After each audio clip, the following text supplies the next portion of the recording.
And are you happy with how things ended? Yeah. Best season ever!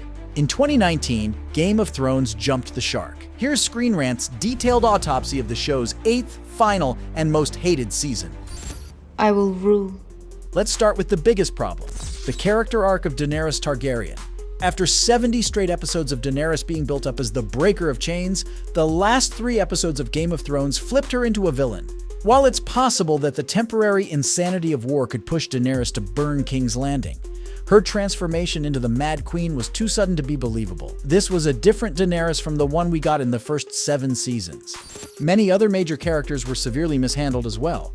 For instance, apart from further justifying Daenerys' rage, the big reveal that Jon Snow was actually a Targaryen seemed to have no other purpose in Season 8. What's even more frustrating is what happened to Jaime Lannister. His entire arc was a realistic redemption story, and Season 8 threw all that away when he went back to Cersei. Meanwhile, even though most viewers were rooting for the Starks to win, no one was happy about Bran becoming King of Westeros, which felt even more forced than Daenerys' Mad Queen moments. These character development issues are just a symptom of a bigger problem. Game of Thrones Season 8 was completely rushed. Even showrunners David Benioff and D.B. Weiss admitted this much. In Episode 1 alone, Jon rode a dragon for the first time. Then Golden Company arrived at King's Landing.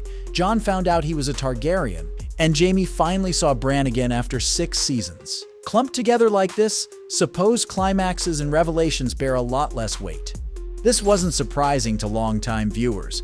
While the first 6 seasons of Game of Thrones had 10 episodes each, Season 7 had 7 episodes, and Season 8 had only 6. No wonder Season 8 felt like a blurred dash to the finish line. This again leads to a bigger problem. The ending was rushed because the showrunners completely deviated from the books. After Season 6, they ran out of George R.R. Martin books to adapt. To be fair, some of Benioff and Weiss's deviations from the source material were quite compelling. For instance, Arya Stark killing the Night King had mixed reactions, but it was both set up and executed beautifully, and it felt like Arya deserved this honor. At the same time, even this underscores how anticlimactic the ending turned out to be. It was epic, but it also happened too early, as the Night King was the real big bad villain of the show. His presence put into perspective just how petty Westeros politics were, and his early death in Episode 3 practically defeated the point of the character. What went wrong with Game of Thrones' ending? Almost everything. The show remains a smoldering example of what not to do when adapting books for TV. There you have it. That's ScreenRant's autopsy of Game of Thrones last season. Did we miss anything?